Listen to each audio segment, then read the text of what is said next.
ಇವತ್ತು ಏನ್ ಕೃಷ್ಣಬೈರೇಗೌಡರು ನಾನು ವೈಟ್ ಕಾರ್ಡ್ ರಾಜಕಾರಣಿ ಕ್ಲೀನ್ ಶೀಟ್ ರಾಜಕಾರಣಿ ಅಂತ ಏನ್ ಹೇಳ್ತೀರಾ? ಇವತ್ತು ನೀವು ನಿಮ್ಗೆ ಗೊತ್ತಿತ್ತೋ ಗೊತ್ತಿಲ್ವೋ, ಆದ್ರೆ ಈಗ ಗೊತ್ತಾಗಿದೆಯಲ್ಲ. ಈಗ ನೀವೇನ್ ದಾಖಲೆಗಳು ಅಂತ ಮಾತಾಡ್ತೀರಲ್ಲ, ಇವತ್ತು ದಾಖಲೆಗಳು ಸಮೇತ ಗೊತ್ತಿದೆಯಲ್ಲ, ಇವತ್ತು ಗೊತ್ತಾಗಿದೆಯಲ್ಲ ನಿಮ್ಗೆ. ಇನ್ನೂ ಯಾಕೆ ತಾವು ರಾಜೀನಾಮೆ ಕೊಟ್ಟಿಲ್ಲ?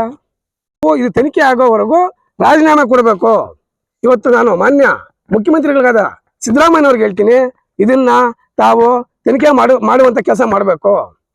ಏನಿವತ್ತು ಭ್ರಷ್ಟ ಕಾಂಗ್ರೆಸ್ ಸರ್ಕಾರದಲ್ಲಿ ಭ್ರಷ್ಟ ಇಲಾಖೆ ಆಗಿರುವಂತಹ ಕಂದಾಯ ಇಲಾಖೆ ಸಚಿವರಾಗಿರುವಂತಹ ಕೃಷ್ಣ ಬೈರೇಗೌಡರು ಏನಿವತ್ತು ಅವ್ರ ಮೇಲೆ ಭೂ ಕಬಳಿಕೆ ಆರೋಪ ಕೇಳಿ ಬಂದಿದೆ. ಇವತ್ತು ಅವ್ರನ್ನ ಮೆಚ್ಚಿಸೋದಕ್ಕೋಸ್ಕರ ಕಾಂಗ್ರೆಸ್ ಪಕ್ಷದ ಬ್ಲಾಕ್ ಕಾಂಗ್ರೆಸ್ ಅಧ್ಯಕ್ಷರುಗಳು, ಕಾಂಗ್ರೆಸ್ ಮುಖಂಡರುಗಳು, ಕೃಷ್ಣ ಬೈರೇಗೌಡರ ಬೆಂಬಲಿಗರು ಏನು ಪ್ರೆಸ್ ಮೀಟ್ ಮಾಡಿ ನಮ್ಮ ನಾಯಕರು ಯಾವುದೇ ರೀತಿ ತಪ್ಪು ಮಾಡಿಲ್ಲ, ಭೂ ಕಬಳಿಕೆ ಮಾಡಿಲ್ಲ ಅಂತ ದಾಖಲೆಗಳಿಲ್ಲದೆ ಸುಮ್ಮನೆ ಬಂದು ಗಾಳಿಯಲ್ಲಿ ಗುಂಡೋಡಿಯ ಕೆಲಸ ಮಾಡ್ತಾ ಇದ್ದಾರೆ. ಇವತ್ತು ಕಾಂಗ್ರೆಸ್ ಮುಖಂಡರಿಗೆ ನಾನು ಕೇಳಕ್ ಬಯಸ್ತೀನಿ, ನಿಮ್ಗೆ ತಾಕತ್ತಿದ್ರೆ ದಮ್ಮಿದ್ರೆ ನೀವು ದಾಖಲೆಗಳು ಎತ್ಕೊಬಂದು ನಮ್ಮ ನಾಯಕರು ತಪ್ಪು ಮಾಡಿಲ್ಲ ಅಂತ ಪ್ರೂವ್ ಮಾಡೋ ಕೆಲಸ ಮಾಡಿ. ಇವತ್ತು ನಾನು ದಾಖಲೆಗಳ ಸಮೇತ ತಮಗೆ ತೋರಿಸಂತ ಕೆಲಸ ಮಾಡ್ತೀನಿ. ಕಾಂಗ್ರೆಸ್ ಮುಖಂಡರು ನೋಡ್ಕೋಬೇಕು. ಏನಿವತ್ತು ನರಸಾಪುರ ಹೋಬಳಿ ಗರುಡಪಾಳ್ಯ ಸರ್ವೆ ನಂಬರ್ 47ರಲ್ಲಿ ಕರ್ದಾದಲ್ಲಿ ಏನು ಮೂಲ ದಾಖಲೆಗಳಲ್ಲಿ ಏನಿದೆ, ಇದಕ್ಕೆ ವಾರಸುದಾರರು ಇಲ್ಲ. ಇದು ಖರಾಬು ಸ್ಮಶಾನ ಅಂತ 1 ಎಕರೆ ಇದೆ. ಅದೇ ರೀತಿ ನೋಡಿ, ಈ ಜಮೀನಿನ ಸ್ಥಿತಿ ಈ ನಂಬರ್ ಅನ್ನು ಪೂರಾ ಖರಾಬಿನಲ್ಲಿ ಇಟ್ಟಿದೆ ಅಂತ ಇದೆ. ಅದೇ ರೀತಿ ಏನು ಸರ್ವೆ ನಂಬರ್ 46ರಲ್ಲಿ 20 ಎಕರೆ 16 ಗುಂಟೆ ಜಮೀನು ಏನ್ ಕಬಳಿಕೆ ಆಗಿದೆ, ಅದು ಕೂಡ ಕಲ್ಲುಗುಟ್ಟೆ ಗೋಮಾಳ ಸರ್ಕಾರಿ ಖರಾಬು ಅಂತ ಇದೆ.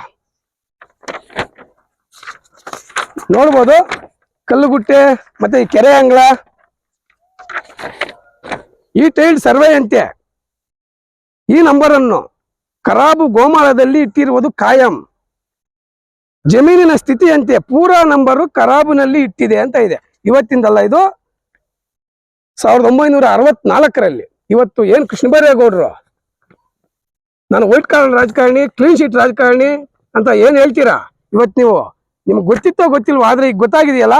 ಈಗ ನೀವೇನ್ ದಾಖಲೆಗಳು ಅಂತ ಮಾತಾಡ್ತೀರಲ್ಲ, ಇವತ್ತು ದಾಖಲೆಗಳು ಸಮೇತ ಗೊತ್ತಿದೆಯಲ್ಲ, ಇವತ್ತು ಗೊತ್ತಾಗಿದೆಯಲ್ಲ ನಿಮ್ಗೆ. ಇನ್ನೂ ಯಾಕೆ ತಾವು ರಾಜೀನಾಮೆ ಕೊಟ್ಟಿಲ್ಲ? ಇನ್ನೂ ಯಾಕೆ ನೀವು ಈ ಒಂದು ಜಮೀನನ್ನ ಸರ್ಕಾರಕ್ಕೆ ಹ್ಯಾಂಡ್ ಓವರ್ ಮಾಡಿಲ್ಲ? ತಾವು KS ಆಫೀಸರ್ಗಳಿಗೆ IAS ಆಫೀಸರ್ಗಳಿಗೆ ಪಾಠ ಮಾಡ್ತೀರಾ, ಆದ್ರೆ ನಿಮ್ಮ ತಪ್ಪನ್ನ ಇವತ್ತು ಈ ಜಮೀನನ್ನ ಸರ್ಕಾರಕ್ಕೆ ಕೊಡಬೇಕು. ಅದೇ ರೀತಿ ತಾವು ಇದು ತನಿಖೆ ಆಗೋವರೆಗೂ ರಾಜೀನಾಮೆ ಕೊಡಬೇಕು. ಇವತ್ತು ನಾನು ಮಾನ್ಯ ಮುಖ್ಯಮಂತ್ರಿಗಳಾದ ಸಿದ್ದರಾಮಯ್ಯನವ್ರಿಗೆ ಹೇಳ್ತೀನಿ, ಇದನ್ನ ತಾವು ತನಿಖೆ ಮಾಡುವಂತ ಕೆಲಸ ಮಾಡಬೇಕು. ಇವತ್ತು ನಾನು ಕಾಂಗ್ರೆಸ್ ಮುಖಂಡರಿಗೆ ಹೇಳ್ತೀನಿ, ನೀವು ನಮ್ಮ ನಾಯಕರು ತಪ್ಪು ಮಾಡಿಲ್ಲ ಅಂತ ಅವ್ರನ್ನ ಓಲೈಸ್ಕೊಂಡು ಇದೇ ಒಂದು ಕಾಯ್ಕ ಮಾಡೋದು ಬಿಟ್ಟು ನಿಮ್ಗೆ ಅಧಿಕಾರ ಕೊಟ್ಟಿದ್ದಾರೆ. ನೀವು ಇವತ್ತು ತಾಲೂಕು ಆಫೀಸಲ್ಲಿ ಅಧಿಕಾರಿಗಳು ಗೆಸ್ಟ್ಗಳಾಗ್ಬಿಟ್ಟಿದ್ದಾರೆ. ಅಲ್ಲಿ ಬಂದು ಯಾರು ಬಡವ್ರ ಕೆಲಸ ಆಗ್ತಾ ಇಲ್ಲ ಇನ್ನೊಂದು ಅಂತ ಯಾವತ್ತಾದ್ರೂ ನೀವು ಹೇಳಿಕೆ ಕೊಟ್ಟಿದ್ದೀರಾ? ಯಾವತ್ತಾದ್ರೂ ಪತ್ರಿಕಾಗೋಷ್ಠಿ ಮಾಡಿದ್ದೀರಾ? ಇವತ್ತು ನೀವು ನಿಮ್ಮ ನಾಯಕರನ್ನ ಓಲೈಸ್ಕೊಳ್ಳೋದೇ ನಿಮ್ ಕಾಯ್ಕನ. ನೀವು ಯಾವತ್ತೂ ನಿಮ್ಮ ನಾಯಕರು ತಪ್ಪು ಅಂತ ನೀವು ಹೇಳೇ ಇಲ್ಲ.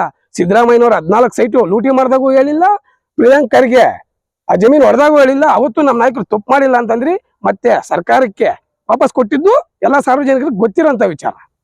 ಏನಿವತ್ತು BJP ಅವ್ರ ಕೆಲಸ ಇಲ್ಲ ಇನ್ನೊಂದು ಮತ್ತೊಂದು ಅಂತ ತಾವು ಹೇಳ್ತಾ ಇದ್ದೀರಲ್ಲ, ಇವತ್ತು ನಿಮ್ಮ ಕೃಷ್ಣ ಬೈರೇಗೌಡರನ್ನ ಸರ್ಕಾರದ ಸಚಿವ ಸ್ಥಾನದಿಂದ ಇಳಿಸ್ಬೇಕು ಅಂತ ಕಾಂಗ್ರೆಸ್ ಪಕ್ಷದಲ್ಲಿ ಉನ್ನಾರ ಮಾಡಿ ಇವತ್ತು ನಿಮ್ಮ ಸರ್ಕಾರದಲ್ಲಿ ಇರುವಂತ ಶಾಸಕರುಗಳೇ ಇವತ್ತು ಅರ್ಜಿ ಹಾಕಿ ಇದನ್ನ ಬೀದಿಗಿಡುವಂತ ಕೆಲಸ ಮಾಡಿದ್ದಾರೆ. ಇವತ್ತು SN ನಾರಾಯಣಸ್ವಾಮಿ ಅವ್ರ ಹೆಸರು ಯಾಕೆ ಕೇಳಲ್ಲ ತಾವು? ಕಾಂಗ್ರೆಸ್ ಮುಖಂಡರು ಬ್ಲಾಕ್ ಕಾಂಗ್ರೆಸ್ ಅಧ್ಯಕ್ಷರಾದಂತ ಏನು ಮುರಳಿ ಅವ್ರು ಕೇಳ್ತೀನಿ ನಾನು.